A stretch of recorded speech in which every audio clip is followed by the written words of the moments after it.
It's going to be, this is not a PowerPoint, Okay. I'm happy to say.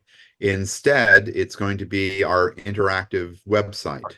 Yeah. And so when this class is over, I'm hoping everyone will go to our website and do everything that we're about to learn.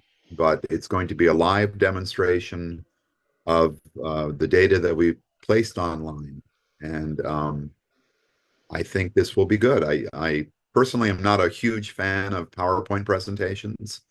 I've given many of them, I have to confess, but I'm happy that this is not one of those. So at the right moment, I will share my screen, and it's just going to be the Murder Accountability Project's website, and we'll go from there. Why did you want me to try, No, Dennis? that's all right. That's all right. We're ready to go here. Yes, so whenever you're ready, Dennis, please go ahead. Good morning, everyone. Thanks for joining us. It's my pleasure to introduce today's speaker, Mr. Tom Hargrove. Tom recently received his master's degree in criminology, law, and society from GMU. Mr. Hargrove is the director of the Murder Accountability Project, also known as MAP, a nonprofit group to improve the public's understanding of the growing problem of unsolved homicides in the U.S. Tom co-founded the Scripps Survey Research Center at Ohio University some years ago, and he conducted several national polls on a variety of societal topics. Most of Tom's work in the D.C. area was as an investigative reporter. He's also a former White House correspondent for Scripps Howard, serving in that role during the George H.W. Bush and Bill Clinton administrations. For outside activities, Tom loves to take long walks. He does that just about every day. Over the past few years, he has logged about an average of 3,000 miles per year afoot. So, Tom, welcome to Ollie, and the floor is yours. Oh, thank you, Dennis. Dennis knows about my walking tendencies because I walk right in front of his house and say good morning to his beautiful dog. And it's a lovely neighborhood, and it's a great place to walk. And so I guess we met each other through my walking, and that was nice. And so that's one of the reasons why I'm here. So good morning, everybody. As Dennis said, I'm Tom Hargrove. Just call me Tom. And what we're going to do is to explore and even investigate homicides in the United States, looking for patterns that probably would have gone overlooked if it weren't for the new technologies that allow us to do this. We'll come away after these 3 sessions with a much better understanding about murder in the United States. We are one of the most violent of any of the industrialized Western democracies. We have a very high murder rate. And we can explore why that is, where that is, and you'll be able to call up homicides in your own communities or around the country. You'll be able to, next week, we'll get into serial murder, and the final week, we'll look at the current murder surge that the United States is suffering. That's a lot of material to cover, and I guess I better get started. The most important thing to know is our website, which is www.murderdata.org. That's murder data, one word. And you should be able to see, I hope you do right now, our website, the main page, Murder Accountability Project. Dennis, do you see that? Good. I see it. Great, thank you. Great. So this is murderdata.org. We are a nonprofit that makes information available to police and to the public at no charge. No one at the Murder Accountability Project is paid. We're all volunteers. We're an interesting group. Let's start with the About Us field, and you can look at our board of directors. You'll see my bio there. My vice chairman is Bill Hagmeyer, who for many years was the senior administrator of the National Center for the Analysis of Violent Crime at Quantico, the FBI campus at Quantico. He oversaw the creation of the emergency response teams. Those are the folks that you see on many television shows where you see FBI agents jetting off to other cities to solve serial murders. They don't actually do that, but what they do is programs to identify particular kinds of violent criminals. And this is all done at the Quantico campus. It's a very important program. Bill is also kind of famous. He, in his youth, was an analyst at the Quantico campus. In his youth, he was assigned to interview Ted Bundy, the serial killer in his final days down in Florida before his execution, because police all over the country wanted to know if there were cases that Mr. Bundy could be responsible for. In many cases, the answer was yes. And so it was young Bill Hagmeyer's job to try to parse everything that Ted Bundy was saying. I hate to say this about serial killers, but they don't always tell the truth. And so you have to filter through and try to come to a better understanding of exactly what it is they did. Those experiences led to the creation of a major Hollywood movie called No Man of God. You can rent it online anytime. Bill is played by Elijah Wood, who is kind of known as Frodo in the Lord of the Rings movies. It's interesting how art doesn't always exactly imitate life. Frodo, of course, was a hobbit, and Elijah Wood, his bio says he's 5'6", which seems generous. He's not a tall man. Bill is much taller, and so he's no hobbit. But I thought Elijah did a nice job portraying Bill. We also have Joe Jackalone, who is a retired homicide sergeant who had oversight, supervision over many homicide detectives in the New York Police Department. He's also written, I don't think you'll see it very clearly in this book, in my little box, but he wrote the Cold Case Handbook, of which he sent me a copy. It's a very good book. And he's a very useful guy. He runs a podcast. Our treasurer is a former investigative reporter, Holly Lang, and she's a lovely person. Enzo Jacek is an amateur criminologist who has a scholarly publication record that any PhD would covet. Bill Ikove is also a former FBI analyst. He wrote the profile for the Unabomber, Ted Kaczynski. Bruce Harry is a member of our board. He's one of the nation's top forensic psychiatrists. Mike Arnfelt is one of the top criminologists in Canada. Isaac Wolf is a friend and former investigative reporter. And Becky Gokul is a retired New Jersey police chief who now runs a horse farm in rural Texas. It's an interesting group. As I said, we're all volunteers. We all believe that it is important to accurately account for homicide. So let's talk again about what MAP does. The Murder Accountability Project has assembled, without question or debate, the most complete accounting of homicide available anywhere. We have gathered records on over 1 million homicides under the SRS, the Summary Reporting System, and over 800,000 homicides under the Supplementary Homicide Report System. We include in those records nearly 40,000 murders that were never reported to the Justice Department. When we locate data that should be reported but isn't being, we contact local police and first ask them nicely. If that doesn't work, we file a lawsuit. Well, we file a request under the Freedom of Information Act or the Open Records Act. And if necessary, we go to the courts and take the argument that, Your Honor, the people of the United States have the right to know how they're being murdered, and whether those murders are being solved. We have never lost with that argument. We make the data available.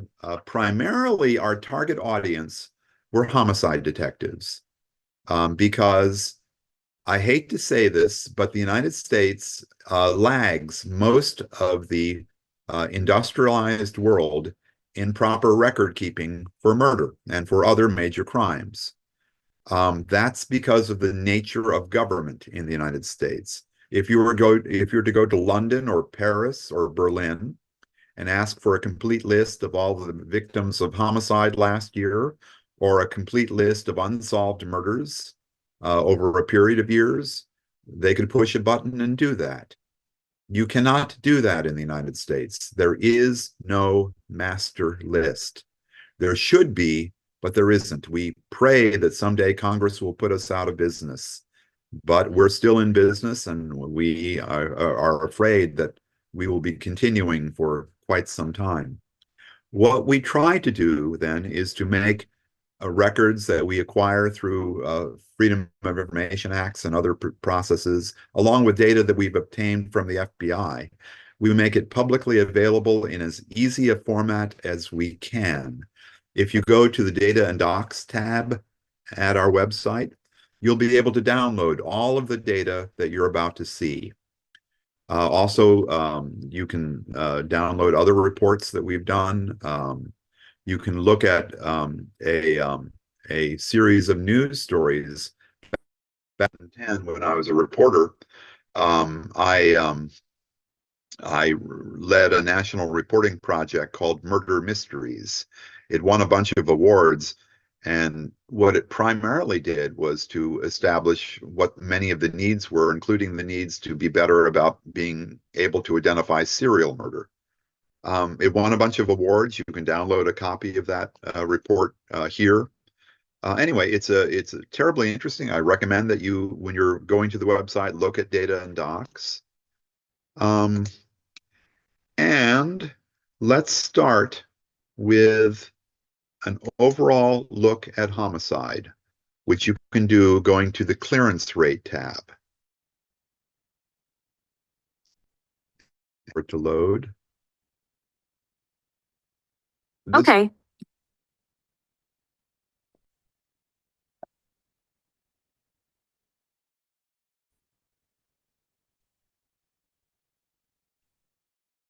This again. This would be a bad time for Tableau to go out of business.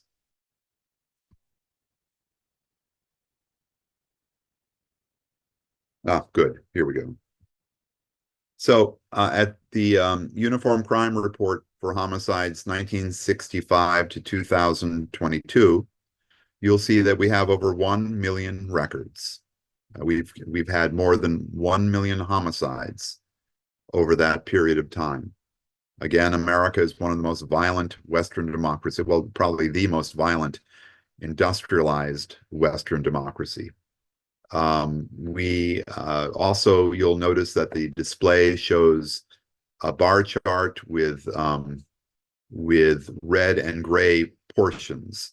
The bar chart is at the top is telling you about how many murders were reported to the FBI or to us each year.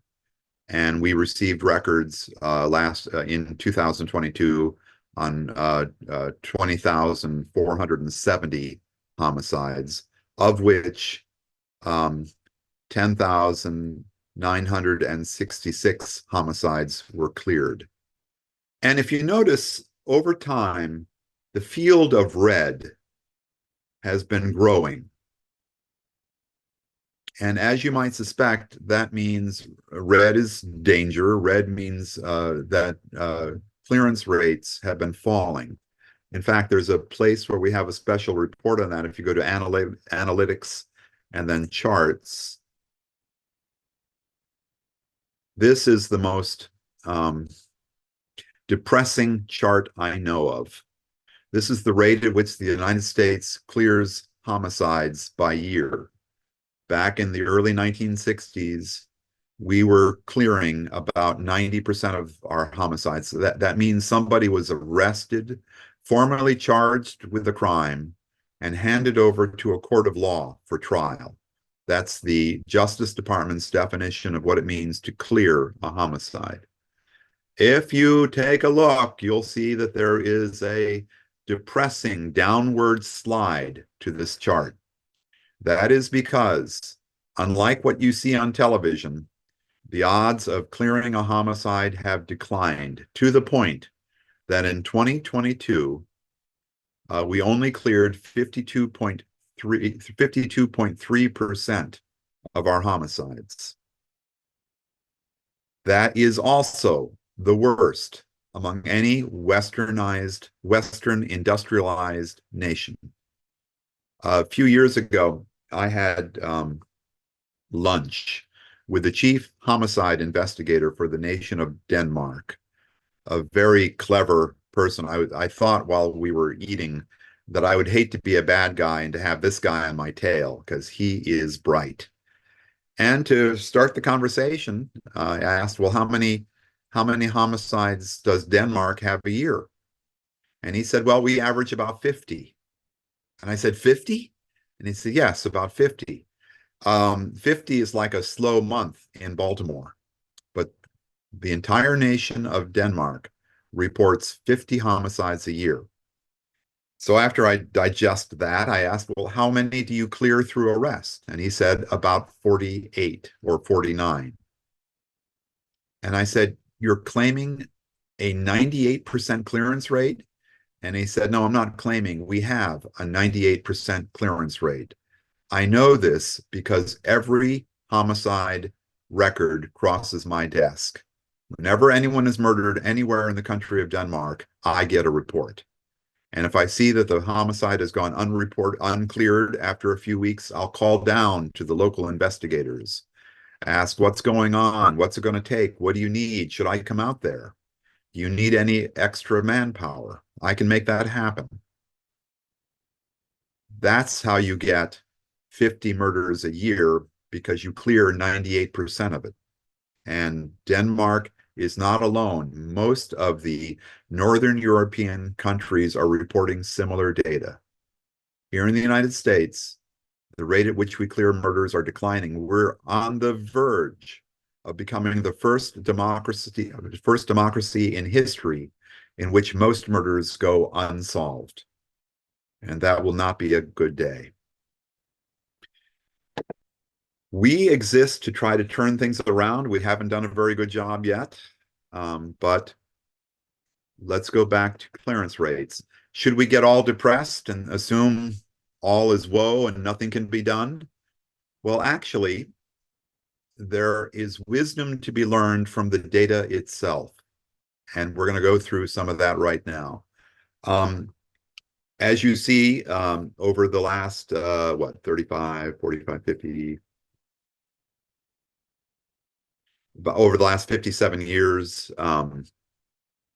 we've been averaging about a 66, 67% clearance rate. As you move along, you can adjust through the year slider and only look at particular years. And recently that's dropped to an average of 53%. Again, the worst we've ever done. But we can see the grand patterns over here. And sometimes it's important to note that these patterns change over time. You'll note that a homicide from 1965 to the 1980s started to climb. And then you'll note that in the 1990s, they climbed a lot. There's general agreement among police and criminologists that these were the rise of street gangs. And what detectives sometimes call the big years in the early 1990s was the discovery of the profitability of crack cocaine. And so street gangs around the country started putting out their turf wars to control the sale of crack and other drugs. That became a very, very violent time. There were years at that time in which police barely had enough time to count all the bodies and haul them away. It's not surprising that clearance rates began to drop during this time because police increasingly were overwhelmed. Then we had a decline, and I'd like to show you a little bit of what was happening locally.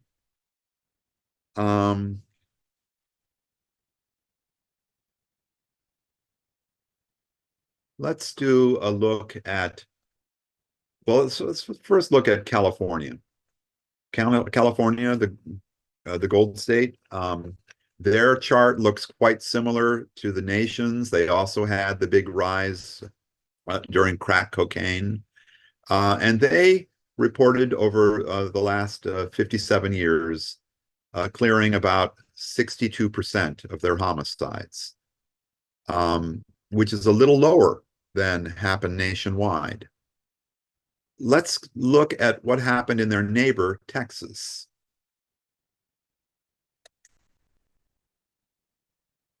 Texas's chart looks a little like California's, although you might notice there's not quite as much red. And overall, during the last 57 years, the state of Texas reported clearing about 73% of their homicides. So why is Texas doing 12 percentage points better than California at clearing homicides? It's not a simple answer. We believe that Texas has a greater rural population, which helps a little bit. In places where everybody knows everybody, it's a little easier to solve homicides. So that helps a little bit. But we also give a lot of credit to the Texas Rangers.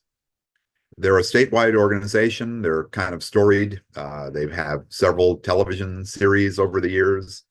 But what they are representatives for state government at the local level. There are 140 of them, and they have additional staff besides. They have investigators, state-run investigators under their control, but they are the point of contact for local cops. They all know who their personal Texas Ranger is. They usually like these people. They get along with them.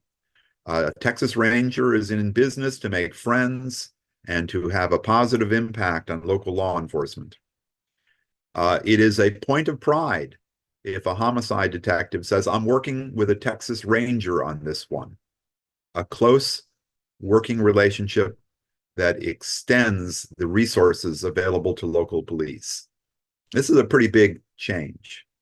And we think it's primarily responsible for the big difference in homicide clearance between California and Texas. I can defend this argument a little bit more if you go to the state of Wyoming.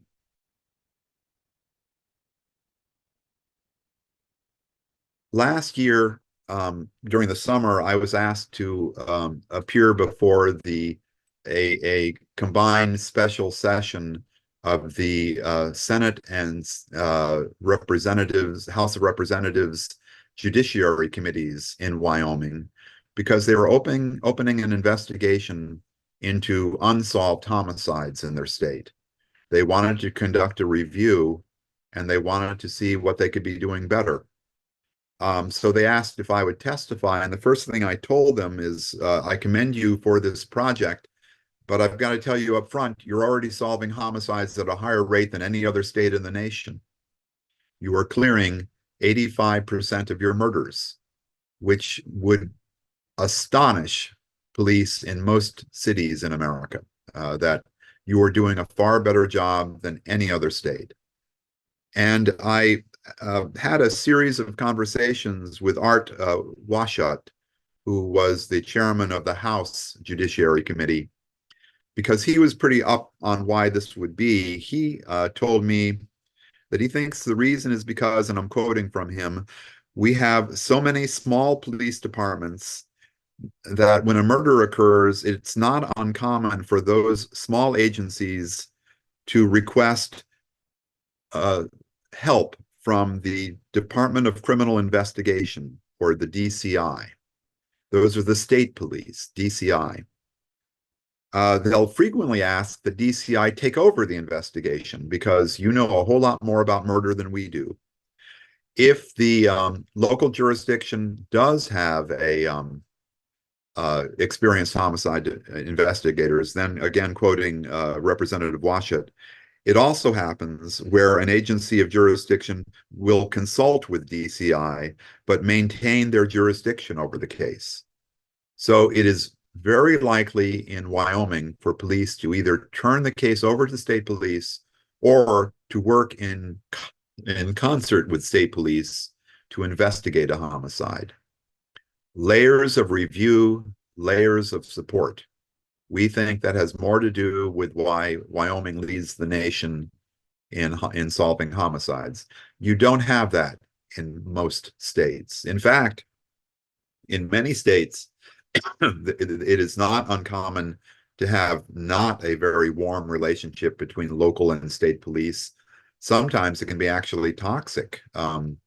In Illinois, which has one of the lowest clearance rates in the nation, rarely are state police invited to come in on an investigation. And I've had homicide detectives make jokes about the state police, which kind of surprised me. We actually had to sue the Illinois State Police because they were not reporting clearance data. We think because, among other things, it didn't make them look very good. But we went to court and were able to obtain some records. But it is a fact that Illinois has the lowest clearance rate in the nation, and they don't have a very effective working relationship between state and local authorities on matters of murder or probably other major crimes.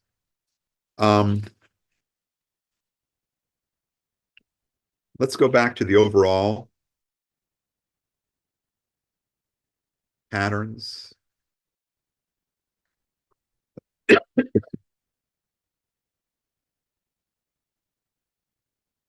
We are hoping that the data that you see here will in themselves become a political force. We want people to log in to their own state. Let's look at Virginia. And look at the patterns they see that you can call up your own local police department. Let's call it Fairfax County, which, by the way, is a very good police department.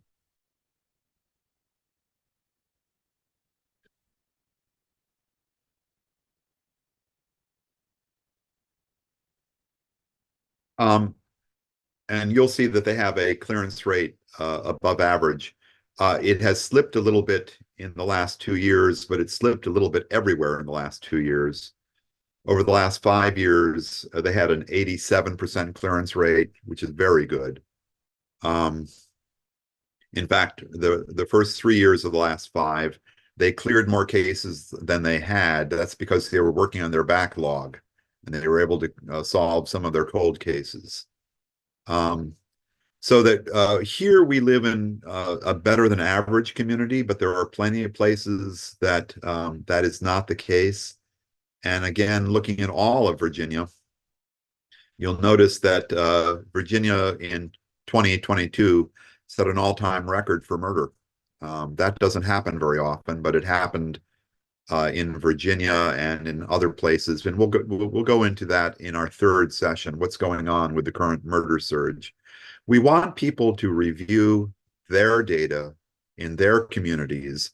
If they don't like what they see, and increasingly the odds are they will not like what they see, we hope they'll have a conversation with their local mayor, their city council representative, their neighborhood association president, to try to get the ball moving that more resources should be provided. One of the big problems in America is we simply lack the necessary numbers in what you could look at as kind of a war. If there's a war on crime, we're losing. And we don't have enough cops. We don't have enough homicide detectives. We don't have enough trained homicide detectives. We don't have enough forensic technicians to go to crime scenes. We don't have enough laboratory capacity so that it's common to have to wait 2 or 3 years to get lab results back in a working homicide. It's a nightmare out there, and we don't have enough of everything. And so we're hoping that data itself becomes a political force. I want to show you some of the patterns of what's been happening with murder in recent years. And to do that, we're going to go to a different data set. This is the SHR, the summary homicide reports. It's just numbers, the total number of homicides and total number of clearances that happened in a given year in a given jurisdiction. But let's go to something that's more powerful, the supplemental homicide report, or SHR. You find that at the search cases tab. The overall data you see at the clearance rate tab, and the individual cases you start searching at the search cases tab. You'll see it doesn't cover the same period of years because the SHR is newer. And so we don't have data going back to the 1960s, but it's very powerful with what you can do.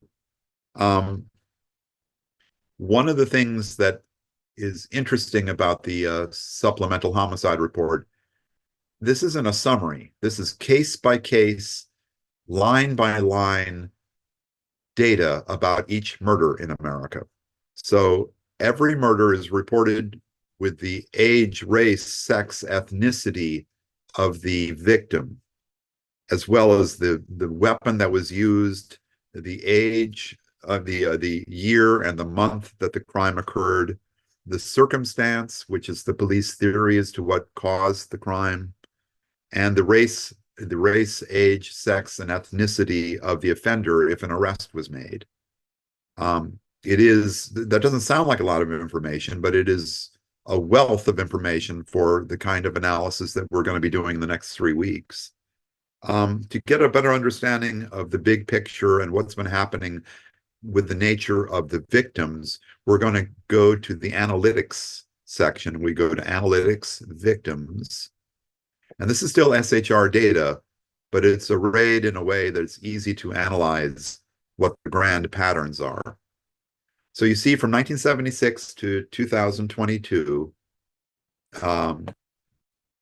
we have here 70% reporting that they were able to identify, not necessarily arrest, but identify who the killer was.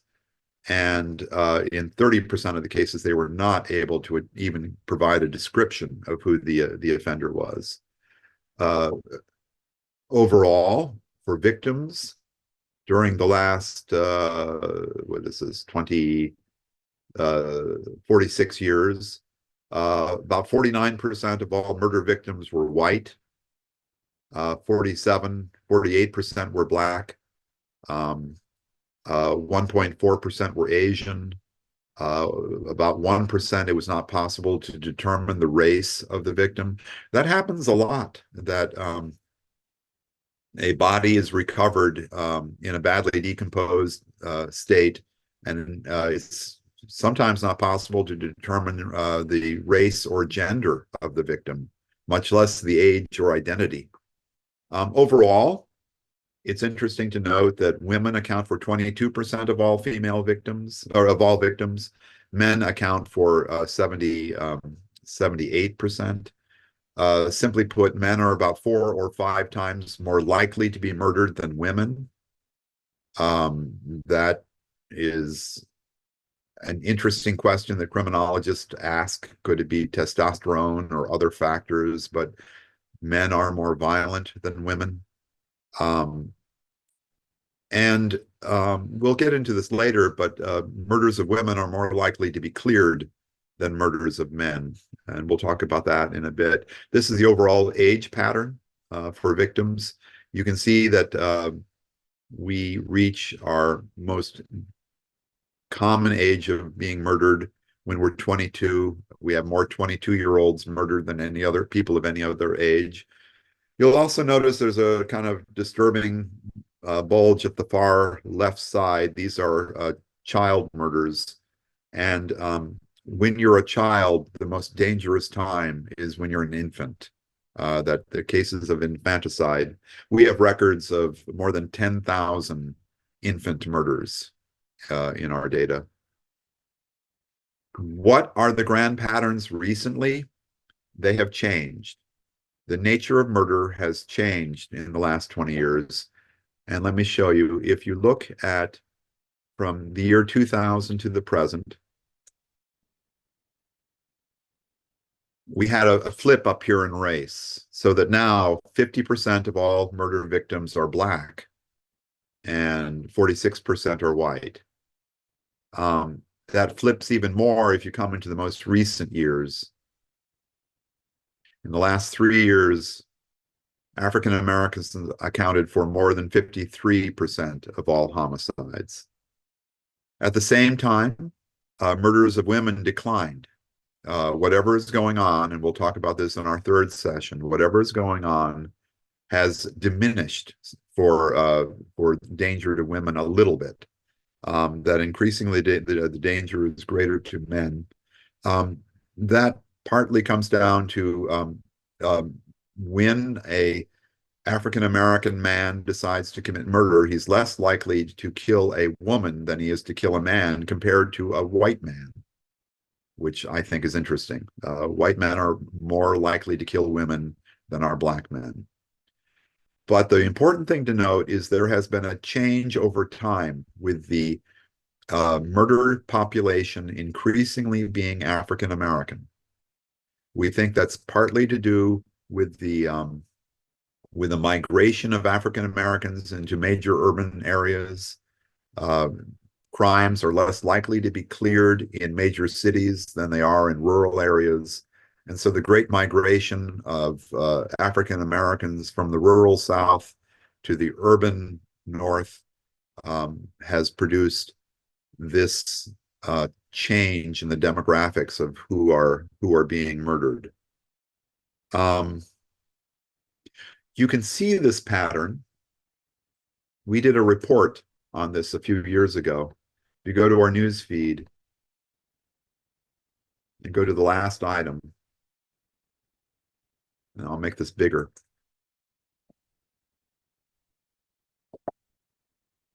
I hope you can see this, but it's showing you, this is the clearance rate for homicide victims according to race. And you'll note Caucasian Americans are red, Asian Americans are green, Native Americans are blue, and Black Americans are black. And you'll see that over time, if anything, the clearance rate for the other three races improved a little, but the rate at which a African American murder is cleared has declined. In fact, 100% of the growth in failure to solve homicides, the decline in clearance rate, 100% of that is the result of African American murders not being cleared. And that's a real problem.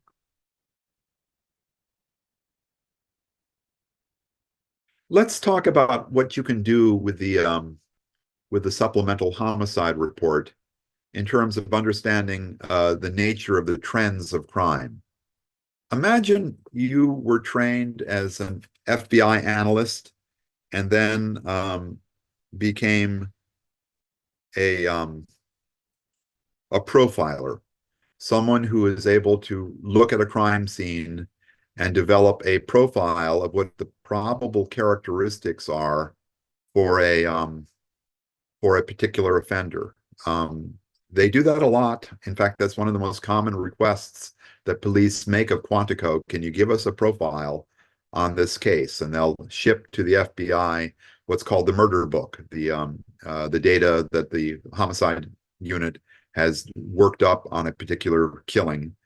And an analyst will review the case, offer any insight he or she can, and then will produce a profile on the nature of who the killer probably is. It often helps, not always, sometimes the profiles are wrong, but it often helps in understanding who you're looking for. It at least can give you some ideas.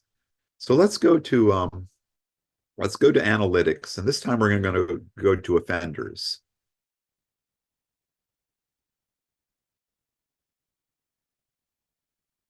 And I want you to imagine that you've been called, you're an FBI profiler, and you've been called to investigate a bombing down at Union Station. Somebody left a suitcase with an explosive device in the main terminal. The device went off, and 12 people were killed. And they call you in, desperate for any wisdom you can give. And you sit down, and you could do your Svengali routine. You could pretend to go into a trance and say, in your trance-like state, oh, the perpetrator is definitely male, and he's not a young man either. I'm seeing a man maybe in his 30s, maybe in his 40s, definitely not in his 20s when most killers commit their first crimes. Wait, I see something else, a little clearer now. He's not black. He's not Hispanic or any other minority. No, he's definitely white. You're looking for a white man. And then you can collapse, saying that your psychic experience has exhausted you. Or you could just go to the data, which is what they do. So they have had this kind of data for a while down at Quantico.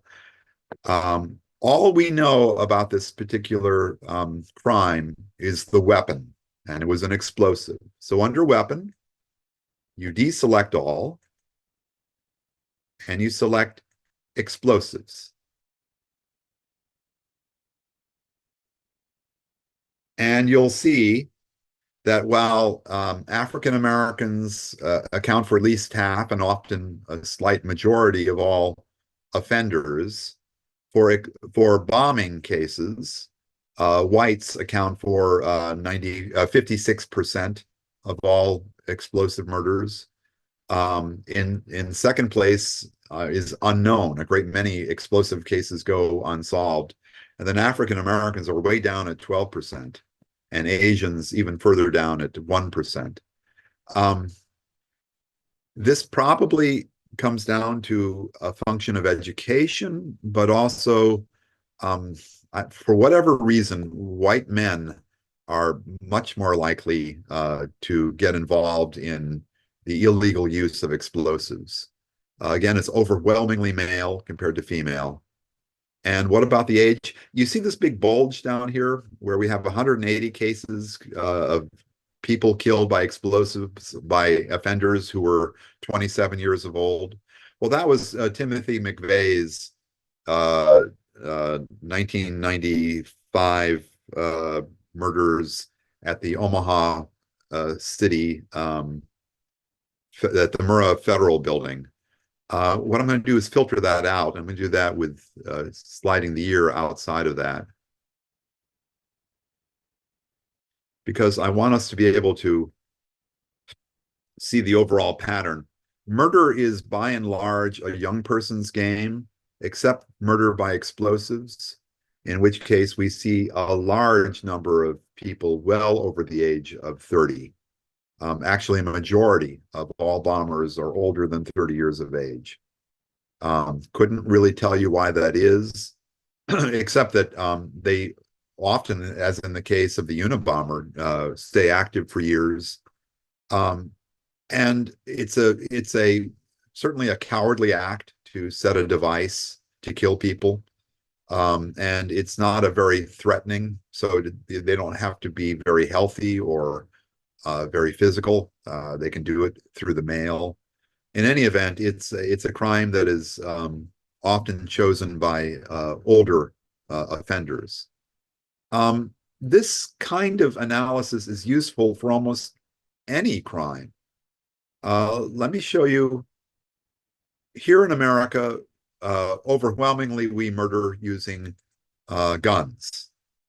And even the kind of gun can tell us something. For example, imagine you have a murder in which someone was killed with a handgun. So I'm going to select handgun. And you're going to see that overwhelmingly, the offender, when they're caught, is black compared to white. When 36% of these cases were cleared and a black person was arrested, compared to 27% for a white person. Handguns are rampant in the inner cities, and they are the weapon of choice for street gangs. And so if you tell me the only thing you know about this crime is that the victim perished from a gunshot wound from a handgun, I'm going to tell you it's likely an African American offender was involved. And I'll be right most of the time. Not all of the time, but most of the time, simply from the weapon used. If we instead change that to rifle, something interesting happens.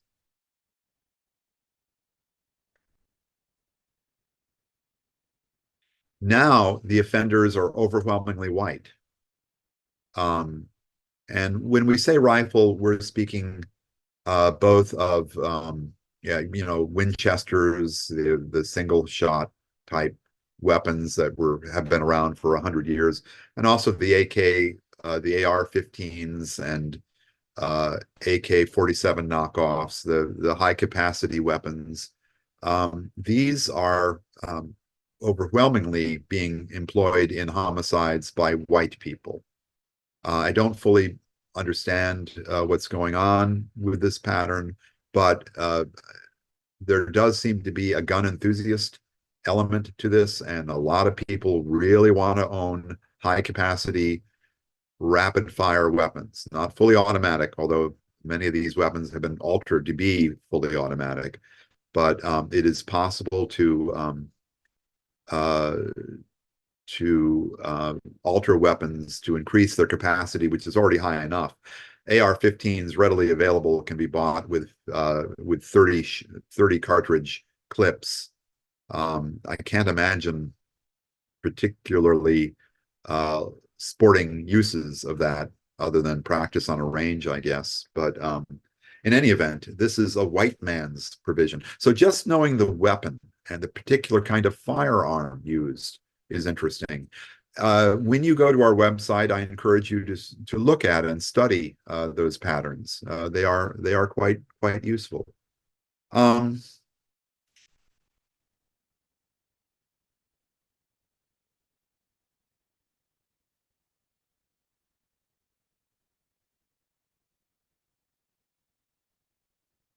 One thing else, this is very disturbing, but let me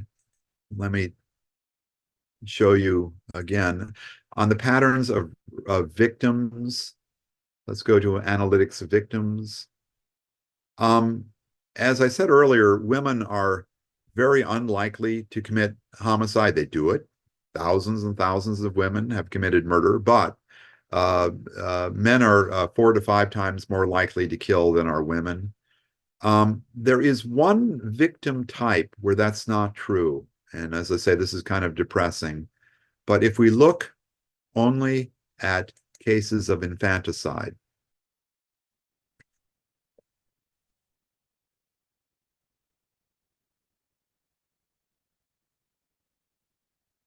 oh, I'm sorry, I'm in the wrong place. I should have gone to offenders. Offenders, and look at infant murders.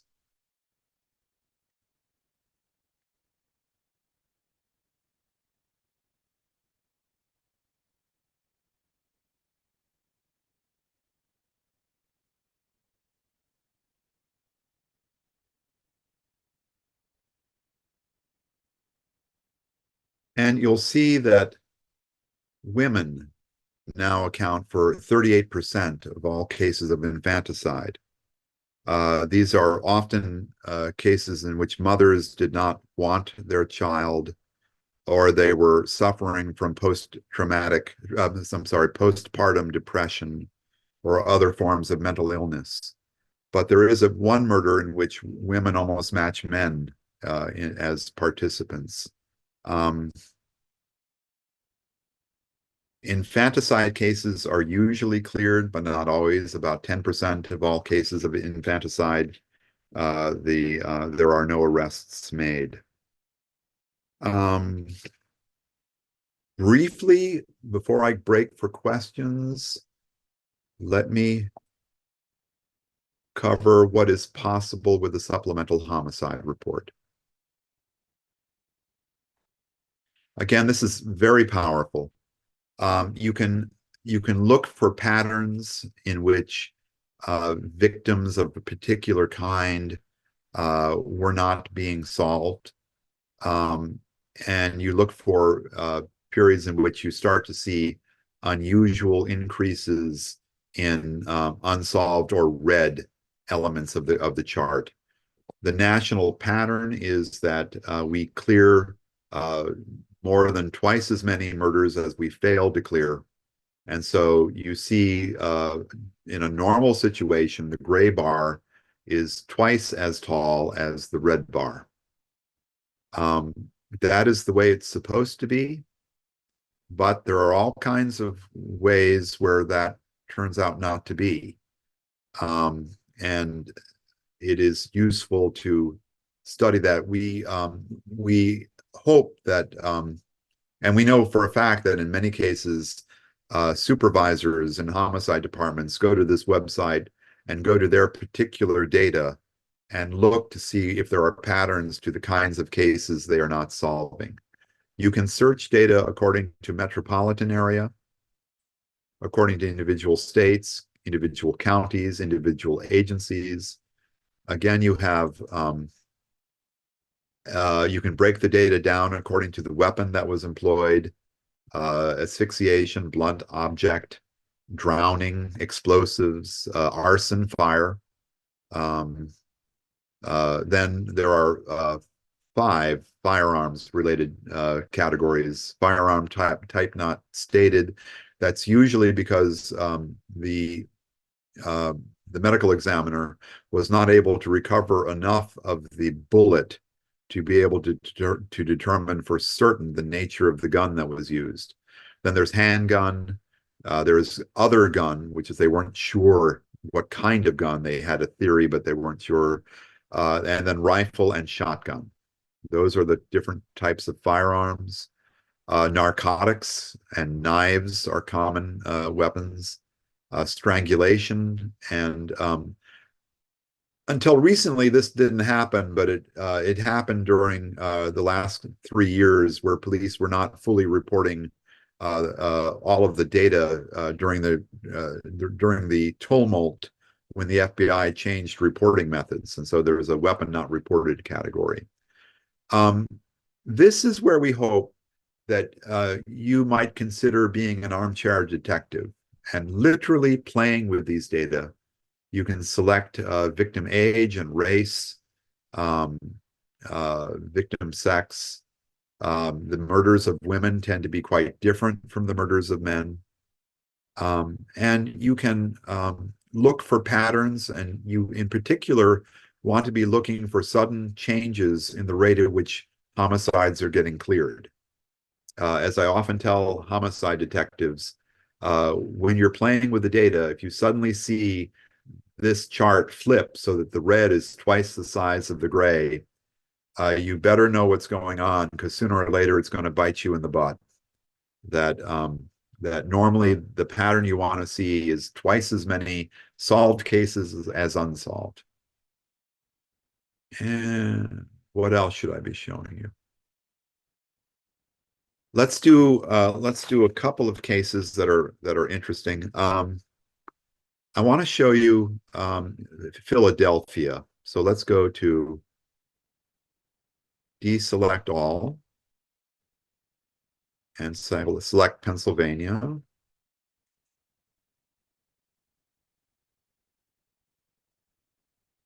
And then select under agency, deselect all, and select Philadelphia. There's a Philadelphia, Mississippi, so I had to deselect. I had to deselect all but Pennsylvania for state. All right. Like many urban police departments in the last few years, Philadelphia had an eruption in homicides. And at the same time, they had a decline in clearance rates. What you can do here is look at the changing nature of those. You can break down what the clearance rates were, say, among men versus women. 30% of women were cleared compared to 45% of men. So whatever this was, the odds of clearing cases between the sexes changed quite a bit. We've always had a tendency of being better at clearing female murders than male murders because women tend to be killed by intimates, boyfriends and husbands. But that trend has gotten much worse in recent years.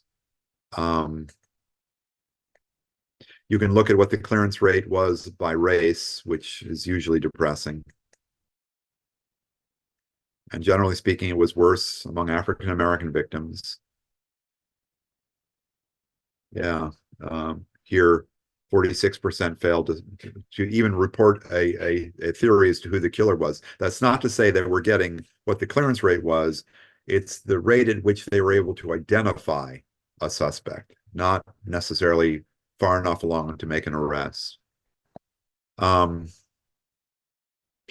with the data we encourage and getting used to what the patterns are, and then looking for patterns that don't fit.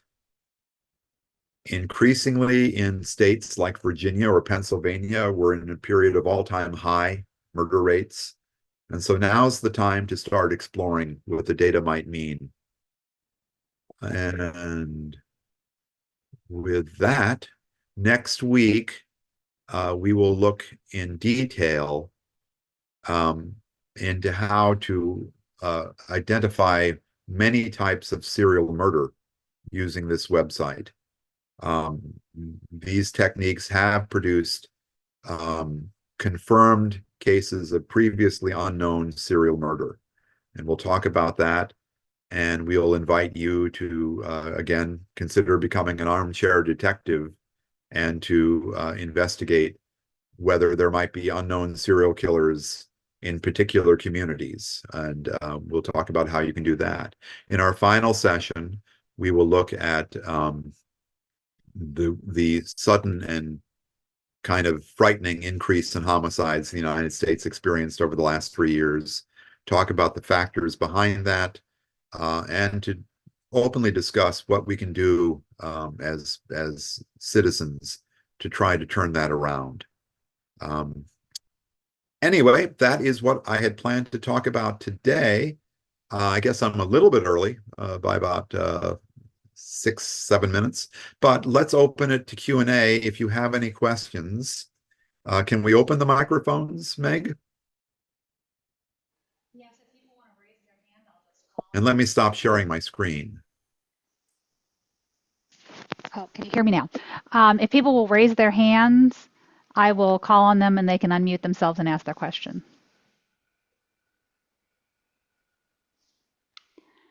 And you currently have nothing in the chat. So are there any questions from the floor?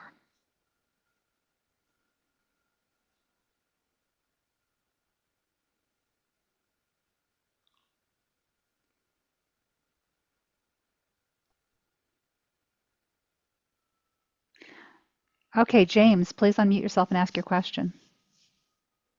Do police departments ever arrest people that they know aren't going to get convicted just so they can improve their clearance rate a little bit? Yeah, that's a good question, James. Maybe that's happened, not to my knowledge. I couldn't point to a particular case where that happened. I do know that there is a growing frustration between homicide detectives and state's attorneys. Increasingly, the local DA or the state's attorney's office will require that a case be sent to them prior to formal indictment, that they want to make sure that there is sufficient evidence to support an indictment and a conviction. That has led to open hostility. In the case of Chicago, Chicago cops regard the state's attorney's office as the enemy. That they have frequently refused to prosecute cases that the Chicago police thought were sufficient. But prosecutors have a better sense of what will work in court and what won't. And so there has been an open dispute between detectives and prosecutors as to what should go forward with an arrest.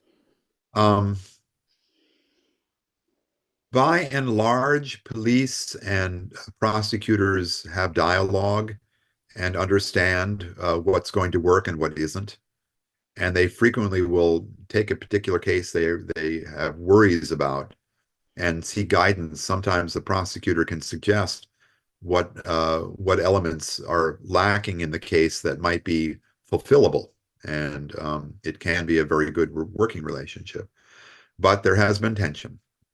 More often, what happens in data is that there is a dispute as to the meaning of what it is to clear a case. The FBI, when it created the Uniform Crime Report back in 1930, allowed for essentially two kinds of clearances. One, a person was arrested, formally charged, and handed over to a court of law for trial. The other is called clearance through exceptional means, which means that usually the guidance was you were not able to make an arrest because the offender was killed in the process of arrest. And that does happen. When police go to serve an arrest warrant, there can be a gunplay. And so the FBI created that. That sort of opened a floodgate into what does clearance by exceptional means mean.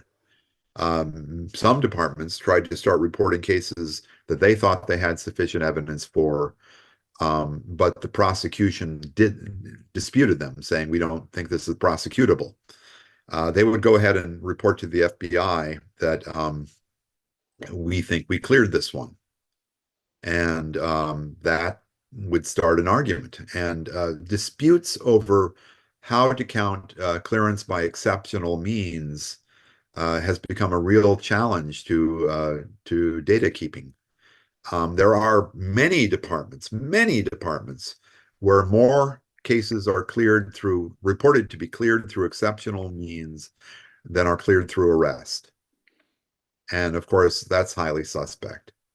And so the FBI, one of the reasons why the FBI recently adopted a new standard, the National Incident-Based Reporting System, which we entirely endorse, is that we'll get hard data in that reporting standard. You have to report, if you're saying that you cleared a case, you have to give the date in which the person was arrested, the offender was arrested. And that changed things. Many departments went from a 40 and 50% clearance rate to an 18 and 20 and 22% clearance rate, just looking at the hard details of whether an arrest was made. And so, I'm afraid no one is above the tendency to want to play games with data. And, police are no different. At the same time, there is an objective reality out there, and we're trying to understand what is happening with murders. And so the FBI, along with social scientists, are trying to wade through the data to figure out what truly are the clearance rates and what murders truly have been cleared. Generally speaking, overwhelmingly, the data are right. So that when a case is reported as not being cleared, it wasn't. Sometimes a case gets cleared after the time of a reporting. There's no method in the supplemental homicide report, in the Uniform Crime Report. There is no method for updating a report. Once the report is made, it's literally set in stone, and there's no way to amend it. And it would be nice if we had an interactive data set, but that's just beyond the capacity of everybody. So we have limits, all kinds of limits to the data. Generally speaking, though, the records are right. And you just have to be aware of some of these subtexts and arguments about what constitutes arrest by exceptional means? That's a very good question. Okay, next is Joe. Okay, yeah, I'm just wondering, is there one main reason that's given that so many cases go unsolved? Would it be like lack of evidence, quality of investigation? With all today's technology and DNA and so forth, just kind of wondering if there's one reason why so many cases go unsolved. God bless you for asking that question. And if someone hadn't asked, I would have had to bring that up at our next meeting. But the rate at which homicides are cleared have been dropping precipitously in the last 40 years. And we think there are two primary driving reasons for that. First, by and large, city governments are starving. They lack the resources to run a government. In a great many states and a great many major cities, the city councils are challenged to be able to make their pension payments, much less to be able to adequately staff police departments. We don't have enough of everything. We don't have enough homicide detectives. I said this earlier. We don't have enough trained homicide detectives. We don't have enough police training, period. It's expensive, but it needs to be done. It is a complicated job being a law enforcement person, and you really need training by very skilled, competent instructors on how to do a better job of it. And we simply can't afford that. We need to improve the rate at which we train officers. We need to employ more police. Okay, that explains some of it, but there's another pattern. Remember, going back to 100% of the decline in clearance was borne by African American victims. What's up with that? Increasingly, we have seen a deterioration in the working relationship between police and the community they serve. And that has become toxic in many major urban areas, especially in the Black community. It's a challenge in the Hispanic community, but boy, it is a problem in the Black community.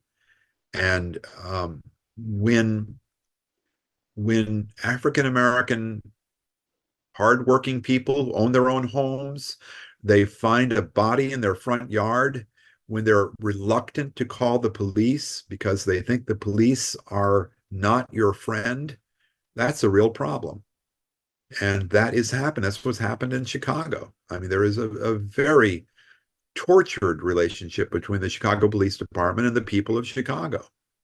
And that decline in working relationship has been a very big component into the dwindling clearance rates. In the end, it takes a partnership where people don't want to be murdered, don't want their friends and neighbors to be murdered, want to do what they can to stop the cycle of violence. They need to step up. I saw something. I know something. In some places, this problem has been tackled head on by politicians. You'll see in some major departments in North Carolina, for example, they call a community action. That's what they call it, a community action, in which after a murder has gone down, they'll then assign teams. One will be a cop, and the other will be the local city council member or a neighborhood association president, or someone who's known to the community. And together they'll knock on doors and said, we had a murder here last night. It just happened a block away. It was at 7:20 p.m. last night. What did you hear? It doesn't have to be this way. We don't have to live like this. We can turn things around. But it takes folks standing up and talking to police about what they know. And the experience has been these community actions help, that they frequently find witnesses that normally would go overlooked. The name of a community action used to go by a different name, called a neighborhood canvas. And back in the good old days, when someone ended up dead, cops would knock on the doors and very politely have conversations with all the neighbors to try to figure out what happened. Because of the lack of resources, it is becoming increasingly problematic to have a neighborhood canvass because you don't have the personnel, the manpower to be able to do that. It's a critical part of clearing a homicide. It is a statistical fact that police departments that are able to conduct routine neighborhood canvasses have a higher clearance rates than those who don't. Just a fact. Makes sense, but you do the best you can with what you've been given, and a lot of police departments simply can't do that. They don't have time to have uh, regular communication with neighborhoods to try to improve the relations between police and the people they serve. It's a real problem. Also, it is a problem when a police officer murders an offender or someone who's just a suspect. It causes a strain on the community, and there have been far, far too many of those. Um, that's also part of the training going on that police increasingly are being taught the correct way to hold someone when you're trying to make an arrest. You don't choke them out. I mean, this is training that everyone should have gotten and most never did get. That's why I say we have to have more and better training. But I would say almost as big a problem as lack of resources, and the lack of resources is huge, is a failure of the relations between police and the community they serve. And thank you for that question. And thank you. Did I answer your question? Yes, you did. I want to let Johanna go. My father was a New York City detective, and there's just so many differences between what he used to tell me and how I see or read cases today, and it's amazing. So, but you did answer my question. I appreciate it. Yeah, and when you go to our website, look at New York. So I will. go to search cases, clearance rates, go to clearance rates and click on just New York City. And you'll see what we still call the New York miracle, that New York, through changes in procedure, was able to go from having 2,000 murders a year to having 300 and 400 murders a year. Mhm. And that did a lot of things right.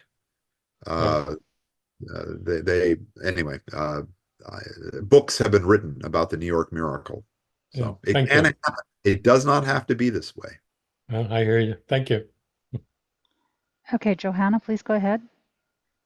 Good morning, or Good morning. rather, good afternoon. It's not morning. Thank you. Are there other states that have good working relationships with state teams like the Texas Rangers?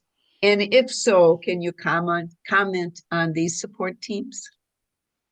Well, so the Texas Rangers are one. The Criminal Department of Investigation in Wyoming is another. Um, I have to say that they may be the exception more than the rule. That they became obvious because we wanted to find why they're doing a better job than average at clearing cases, and local people immediately start citing a very good working relationship. Where else? I don't know what it's like in Virginia. Maybe someone here does know whether Virginia authorities, whether the state police are looked upon favorably. Um, it does seem to be an unhealthy relationship down in Florida. It certainly is troubled in many places. When our first lawsuit, when we sued the Illinois State Police for failure to report clearance data, and I was making a presentation in Milwaukee, and we had a bunch of homicide detectives from Illinois attend that meeting. And when I reluctantly told the group that we're suing the Illinois State Police, and I was interrupted with chuckles, and they wanted to know, is there anything we can do to help you? Which is not the normal reaction you get. But it was because there's really not a very healthy relationship with the Illinois State Police. I hope it's gotten better. But um, homicide detectives don't want to talk to state authorities usually. And you know, the Illinois State Police also doesn't seem to have a better than average rate of clearing homicide. They do take on cases. You can look at what their clearance rates are. In fact, that might be instructive, looking at the rate at which state police clear murders compared to local police. Um, it's I can't give you a state by state analysis. We just don't have the resources to try to do that. But usually the pattern shows up in the grand data. What are the rates that an entire state clears homicides? Partnership states tend to do better, and sometimes a lot better. But I don't have, maybe other people here know of some good working relationships. It definitely happens, and it definitely helps. Thank you. I'm sorry. It's not, that was not a very good answer, but it does. I'm trying to think. I'm sure after we end this, I'll think of a bunch of examples, but right now I'm not. Um, it's a problem. Again, this concept of layers of review and support that we see in other countries, we don't have in the United States. In fact, there's usually, this I can talk about because I actually ran these numbers recently. So, what is the effect of the FBI? Generally regarded to be one of the finest law enforcement organizations in the world. And what effectiveness is there between the FBI and local police? I can tell you that generally speaking, uh, police that are proximate to FBI um, field offices. There are what, 54 field offices around the country, something like.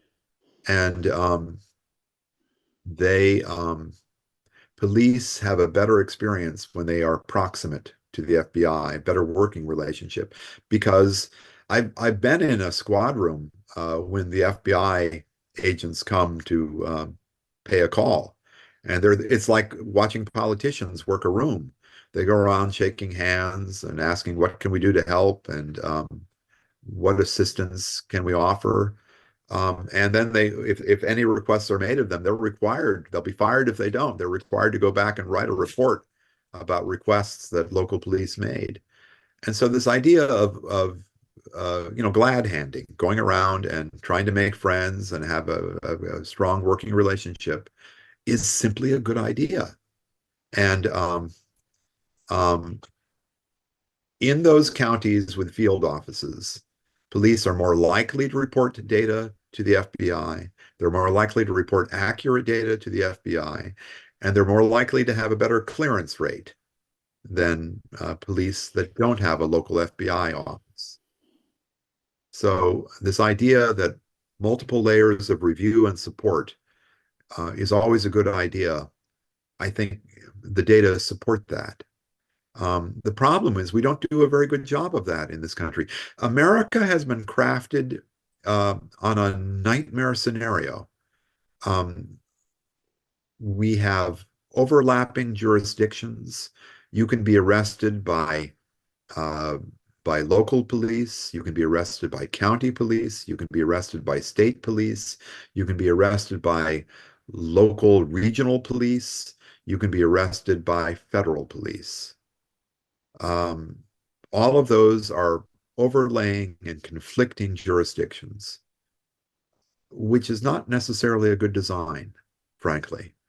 The rate at which these agencies cooperate and support each other varies alarmingly and generally does not work very well.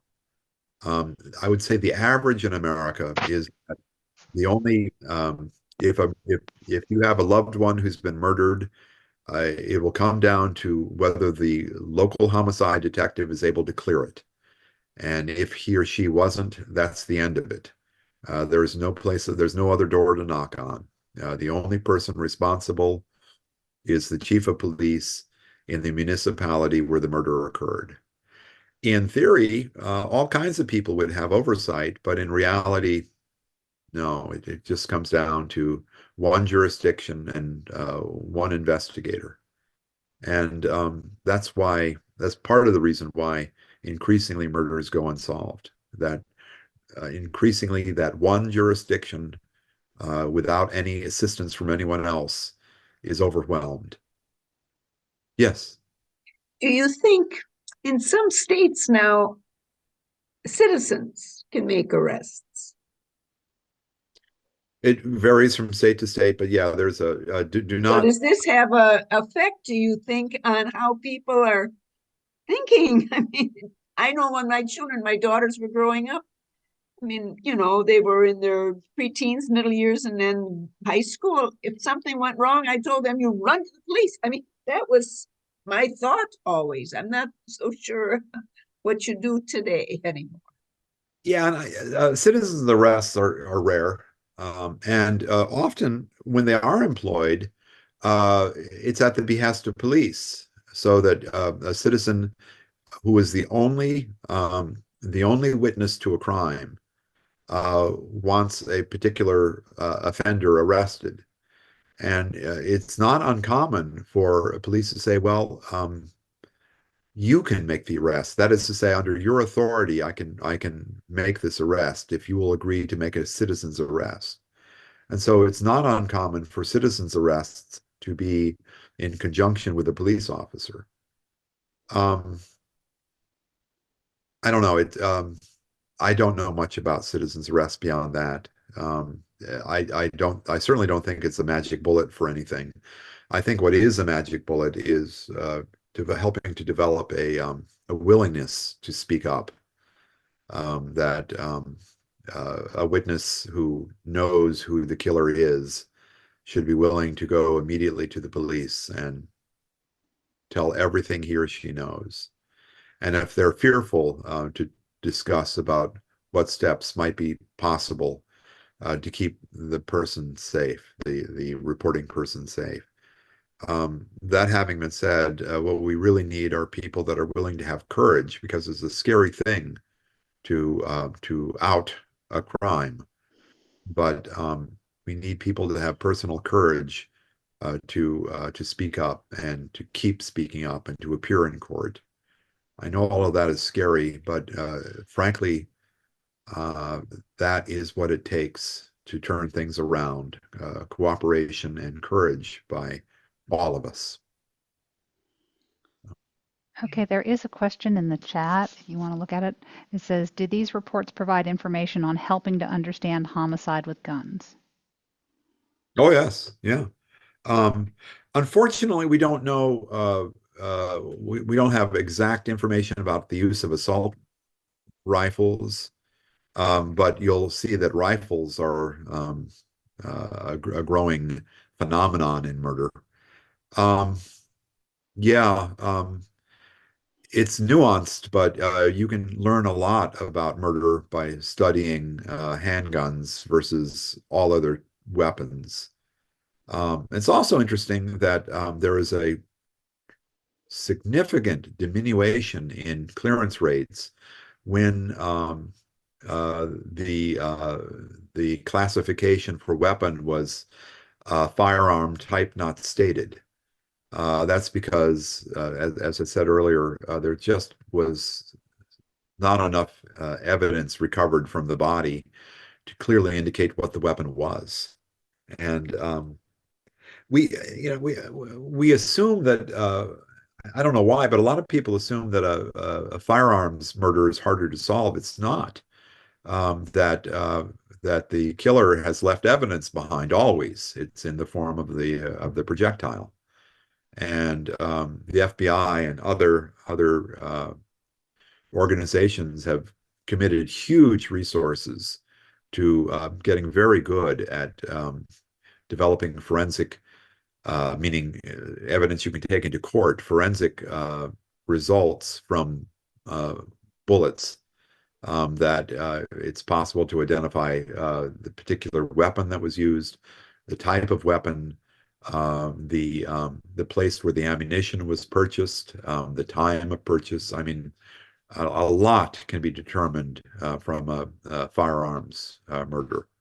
And so, yeah, I would commend you to play with the weapons data. We think one of the most important bits of data that the FBI collect are what was the weapon used in the crime. And as I demonstrated, you can predict a lot about who the likely offender is just based on the weapon used. And that's true. Another thing to look at is situations where no firearm was used. It was a knife or a strangulation or personal weapons, using your hands to kill somebody. Those are quite different kinds of crimes, and they can be more difficult to solve unless you were able to recover DNA, hopefully. But yeah, the weapon tells us a lot and is very useful to law enforcement.